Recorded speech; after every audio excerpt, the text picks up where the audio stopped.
भिवंडी तालुक्यातील सारंगाव येथे कैलासवासी बाळाराम नाना पाटील यांच्या 5व्या पुण्यस्मरणानिमित्त पाटील परिवाराच्या वतीने कार्यक्रम आयोजित करण्यात आला। तर यावेळी कैलासवासी बाळाराम नाना पाटील यांच्या 5व्या पुण्यस्मरणानिमित्त मोठ्या संख्येने नातेवाईक, गावातील ग्रामस्थ उपस्थित होते। तसेच यावेळी कैलासवासी बाळाराम नाना पाटील यांच्या 5व्या पुण्यस्मरणानिमित्त शालेय विद्यार्थ्यांना वह्यांचे वाटप देखील करण्यात आले। सारंगावचे कैलासवासी बाळाराम नाना पाटील यांच्या 5व्या पुण्यस्मरणानिमित्त मोठ्या संख्येने ग्रामस्थांनी उपस्थित राहून त्यांच्या आठवणींना उजाळा देत त्यांना श्रद्धांजली देखील वाहण्यात आली। हेच खरं हिताला जागर आणव काय म्हणतात। अरे 13 दिवसांत बापाच्या कार्यावर भांडण करणारी आजकालची मुलं आहेत आणि आज 5 वर्ष आज झालेले आहेत पूर्ण। बाबा गेलेला 5 वर्ष पूर्ण झाले आणि 5 वर्षापर्यंत बापाचा स्मरण राहणं याला म्हणतात हिताला जागर आणव। आज या ठिकाणी बाळाराम बाबा जाऊन 5 वर्ष झालेले आहेत आणि 5 वर्षापर्यंत आज त्यांच्या पोटी आलेले जे संतान दत्तू बाळाराम पाटील, कृष्णा बाळाराम पाटील, सुरेश बाळाराम पाटील आणि अनिल बाळाराम पाटील, त्याच्यानंतर या ठिकाणी त्यांच्या संसारामध्ये 8 अपत्य आहेत, 4 मुलं आणि 4 मुली। कुसुमबाई दशरथ गायकवाड, शालिनी दशरथ यशवंत म्हात्रे, आशा रमाकांत पाटील आणि सुनीता योगेश पाटील। मला सांगा, असा सुंदर असा संसार, 8 अपत्यांचा संसार, आज बाबाने या संसाराचा राजगारा चालवून या मुलांना अरे 5वा पुण्य स्मरण करण्याची जी सात्विक शक्ती दिली त्याला बाप म्हणतात। अरे अशा मुलांवर संस्कार केलं पाहिजे तर त्या बापाचा हर्ष कोणाला वाटतोय? त्या देवाला हर्ष वाटतोय ना। आज 5 वर्षे झाली बाबा जाऊन, पण 5 वर्षापासून बापाची जी उणीव या 8 भावंडांना काय भासतोय ती फक्त त्यांनाच माहित असतो। ज्याला त्याला मासा झोप घेई कैसा, जावा त्याच्या वंशा कलेल तेव्हा। अरे बाबा, बाप हा पाया आहे आणि तो पाया ढकलल्यानंतर त्या घराला कसा सांभाळायचा ती फक्त बाप ज्याचा जातोय ना त्या मुलांनाच कळत असतोय, त्यांनाच कळत असतोय। आज प्रत्येक मुलाला आपल्या आईची जाणीव असते। आईवर प्रत्येक लेखक कविता करत असते माईबापानं, पण या संसारामध्ये, या घराण्यामध्ये बापाची भूमिका काय असते हे फार थोड्या माणसांना कळते माईबापांना, फार थोड्या माणसांना कळते। अरे लहानपणापासून आपली आई मुलाला धमकी देत असते, शाळेत जा नाही तर बाबा मारेल, अभ्यास कर नाही तर बाबा मारेल, नदीवर जाऊ नको नाही तर बाबा मारेल, झाडावर चढू नको बाबा मारेल, याच्या सोबत जाऊ नको बाबा मारेल, त्याच्या सोबत जाऊ नको बाबा मारेल, हे करू नको बाबा मारेल, ते करू नको बाबा मारेल। अशी आई बापाची भीती घालत घालत त्या मुलावर योग्य संस्कार लागतात आणि लहानाचा मोठा मुलगा होत असतो। पण आईपासून मला एक प्रश्नाचं उत्तर द्या, प्रत्येक मुलाचा आईवर जास्त प्रेम असते का बापावर? बोला ना, बोला, कोणावर? आईवर असते, बरोबर आहे? तुम्ही पायाला ठेस लागली तरी सुद्धा काय म्हणता? आई ग। शपथ घ्यायची झाली तरी काय म्हणता? कोणाची शपथ घेता? आई शपथ। मग बाप आपला शक्तीच्या लायकीचाही नाही का? बाप शक्तीच्या लायकीचा नाही। सणाच्या दिवशी ज्यावेळेला पुरणपोळी तुम्ही आईच्या हातची खाता त्यावेळेला तुमचा प्रेम कोणाकडे असतो? कोणाकडे? बोलत चला, आईवर। पण त्या पुरणपोळीसाठी लागणारा जो पीठ आहे आणि तो पीठ कमवण्यासाठी आपला बाप 12 घंटे रात्रंदिवस कष्ट करते, तो बाप आपल्याला दिसत नाही का माई बापा? तो बाप आपल्याला दिसत नाही। बापाची भूमिका काय? काय प्रत्येक लेखक सांगत असतात. काय सांगत असतात? बोलत चला. डोळे उघडे ठेवून प्रेम करते ती कोण असते? प्रियेश. कोण? डोळे बटारून प्रेम करते ती कोण असते? त्या बोलणार नाही आता. आता तुम्ही बोला ना. कोण? बायको असते. डोळे मिटेपर्यंत प्रेम करते ती कोण असते? आई असते. पण डोळ्यामध्ये प्रेम असून सुद्धा न दाखवणारा जो प्रेम करतो त्याला बाप म्हणतात. नाही बाबा, त्याला बाप म्हणतात. आणि त्या बापाची किंमत ज्या मुलाला कळत नसेल त्या मुलाचे दुर्दैव किती खराब असतील. नाही बाबा, मला सांगा. अरे जोपर्यंत आपल्या घराच्या उंबऱ्यावर आपला म्हातारा बाप जरी बसला असला तर कोणाची हिंमत नाही आपल्याकडे वाईट नजर लावण्याची. आणि एकदा का आपल्या घराण्यातून आपला बाप निघून गेला तर कोणाची हिंमत आपल्याकडे वाकरी नजर करण्याची होत आहे. अरे जोपर्यंत बाप आहे तोपर्यंत कोणाची हिंमत होत नाही, तोपर्यंत त्याला बाप म्हणतात. नाही बापाला काय म्हणतात? त्याला बाप म्हणतात. म्हणून बापाची किंमत जाणून घ्या. अरे एकदा का बाप गेला ना तर घर हा आपला कसा दिसतोय? जगी ऐसा बाप व्हावा, ज्याचा वंश मुक्तीचा व्हावा. आज मला सांगा, जगी बाप कसा असावा? तो बाप आपल्या बालाराम बाबा सारखा असावा. का? कारण 5 वर्षापर्यंत त्याने या पुण्य स्मरणाची जाणीव या 8 भावंडांना करून दिले. असा बाप जन्माला यावा. आणि असे मुलांवर संस्कार असले पाहिजे. खरं सांगू, मला या ठिकाणी कीर्तनासाठी याला बिलकुल सुद्धा वेळ नव्हती.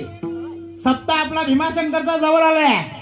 पण कृष्णा मामाचा आग्रह, त्यांचा प्रेम या ठिकाणी इथपर्यंत खेचून आणला. आणि असा साधू संतांवर प्रेम करणारा मुलगा जन्माला घातला, तो बाप धन्य आहे. त्याला धन्यता देतात या ठिकाणी. असो, अरे बाप बाप कसा असतो लक्षात घ्या. विठ्ठल पंत कुलकर्णी संन्यास घेतला. आणि संन्यास घेतल्यानंतर, कारण एक सांगू का, लग्न झाल्यानंतर जोपर्यंत मुलांचं लग्न होत नाही तोपर्यंत संन्यास घेण्याचा अधिकार नाही. एक तर लग्नाच्या अगोदरच संन्यासी झालं पाहिजे. पण विठ्ठल पंत कुलकर्णीने काय केलं? पत्नी असताना संन्यास घेतला. पण गुरुच्या सांगण्यानुसार पुन्हा संसारामध्ये त्याला यावा लागला. आणि संन्यासाच्या नंतर संसाराला सुरुवात झाली. विठ्ठल पंत कुलकर्णीने आपल्या गुरुच्या सांगण्यावर संसार सुरुवात केला. आणि संसार सुरुवात करत असताना सांगता सांगता, अरे बोलता बोलता 4 अपत्ये जन्माला आले. कोण? ज्ञानेश्वर महाराज, सोपान काका आणि मुक्ताई. आता संन्यासाच्या नंतर जी मुलं झाली त्यावेळेला आनंदी करावी काय केलं? विठ्ठल पंत कुलकर्णीला हाकलून लावलं. अरे माझ्या माऊलीला, माझ्या निवृत्ती दादाला, सोपानाला आणि मुक्ताईला त्या आळंदीमध्ये जागा नव्हती, हाकलून लावलं. पण त्या विठ्ठल पंत कुलकर्णीच्या मनामध्ये एकच गोष्ट सत्वत होती. रात्र दिवस फक्त चिंता एकच होती. कोणती चिंता होती? की आपल्या मुलांची मुंज कधी होती, आपल्या मुलांना समाजामध्ये अधिकार कधी प्राप्त होतो, आपल्या मुलांना सुख कधी प्राप्त होईल याचा चिंतन सतत कोणाच्या मनात होता? विठ्ठल पंत कुलकर्णी. मार्ग सापडत नव्हता. बाप कोणाला म्हणतात लक्षात घ्या माई बापा. मार्ग सापडत नव्हता. करावं काय? आळंदीकरांनी त्याचा धिक्कार केला होता, त्याचा स्वीकार करत नव्हते. म्हणून विठ्ठलपंत कुलकर्णीने विचार केलेला आहे. आपल्या गावात जर आपल्याला न्याय मिळत नसेल तर आपण पुढचा मार्ग काढला पाहिजे. विठ्ठलपंत कुलकर्णीने पैठणचा रस्ता पकडलेला आहे आणि पैठण पर्यंत पोहोचलेला आहे. पैठणच्या धर्म मार्कंडांना सांगितलेले आहे सभेमध्ये, अरे संसार संन्यासाच्या नंतर मी केलेला आहे आणि माझ्या मुलांचा काय अपराध आहे. त्यावेळेला सांगितले का कुठल्याही शास्त्रामध्ये असा लिहिलेला नाही संन्यासाच्या नंतर संसार करून. अरे काहीतरी उपाय असेल ना, जी शिक्षा द्यायची ती मला द्या, माझ्या मुलांना नकोय. मग त्या ब्राह्मणाने विठ्ठलपंत कुलकर्णीला सांगितलेलं आहे, तुझ्या मुलांना सुख हवंय, तुझ्या मुलांना अधिकार हवाय. एक उपाय. काय उपाय? तुला देहांत प्रायश्चित्त करावा लागेल. म्हणजे काय हो? तुला आत्महत्या करावा लागेल, तुला हा लोक सोडावा लागेल. विठ्ठलपंत कुलकर्णीच्या पायाखालची माती सरकली गेली, पण तो बाप होता, आपल्या मुलाला जन्म देणारा बाप होता. त्याने सांगितलं, मी जाण्याच्या नंतर माझ्या मुलांना सुख मिळणार जाईल. अरे मुलांच्या सुखासाठी त्याने निर्णय घेतलेला. चालेल, मला हा देह त्याग करावा लागला तरी चालेल. कोणी निर्णय घेतला? बापाने निर्णय घेतला. विठ्ठलपंत कुलकर्णीने निर्णय घेतला आणि मग हा न्याय घेऊन विठ्ठलपंत कुलकर्णी मुक्काम करत करत आपल्या गावी पोहोचलेला आहे. इकडे रुक्मिणी माता आपला पती काहीतरी न्याय घेऊन येईल, आपल्या मुलांना कधीतरी आता सुख प्राप्त होईल असा विचार करीत रुक्मिणी माता आपल्या पती परमेश्वराचा रस्ता पाहत आहे. आणि लांबूनच आपला पती दिसलेला आहे की आपला पती आपल्या मुलांचा सुखाचा न्याय घेऊन आलेला आहे. रुक्मिणीने बालदी भरून पाणी बाहेर ठेवलेलं आहे. विठ्ठलपंत कुलकर्णीने पाय धुतलेले आहे. पाय धुता धुता रुक्मिणी मातेने काय केलेलं आहे? जेवणाचा ताट लावलेला आहे आणि जेवणाचा ताट लावल्यानंतर रुक्मिणीने सांगितले, जेवण करून घ्या. त्या वेळेला विठ्ठलपंत कुलकर्णीने आपल्या धर्मपत्नीला उत्तर दिलेलं आहे, आता जेवण करण्याची आवश्यकता राहिलेली नाहीये, माझा पोट भरलेला आहे.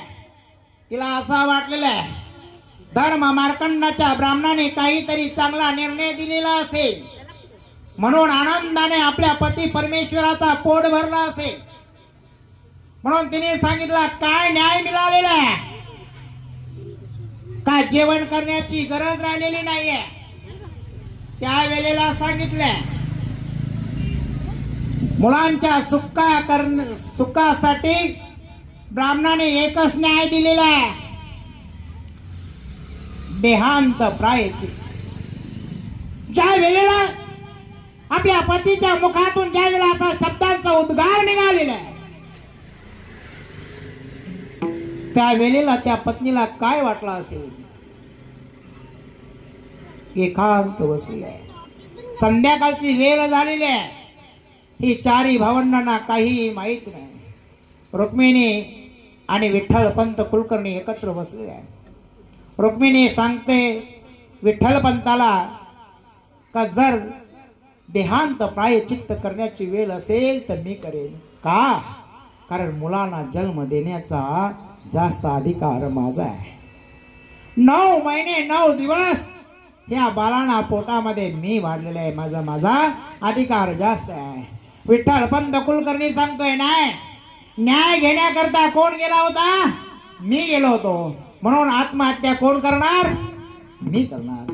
पती पत्नींचा दोघांचा संवाद चालू आहे आणि असा संवाद चालू असताना न्याय निष्कर्ष निघत नाही. रुक्मिणी माता सांगतोय मी आत्महत्या करणार. विठ्ठल पंत सांगतोय मी आत्महत्या करणार. बोलता बोलता दिवस उजाडून गेलेले आहे. पुन्हा संध्याकाळ झालेली आहे आणि सांगितलं आपण दोघाही या मुलांच्या सुखाकरता आपण निघून जायचं आहे. काय निर्णय घेतला? दोघांनी आपल्याला मुलांच्या सुखाकरता निघून जायचं आहे. संध्याकाळच्या वेळेला पुरणपोळीचा जेवण केला का? कारण शेवटचा जेवण आपल्या हातचा या चारी भावंडांना घालावं आणि मग आपण या लोकातून निघून जावं. पुरणपोळी केलेली आहे. चारी भावंडांना आनंद झालेला. आज पुरणपोळीचा जेवण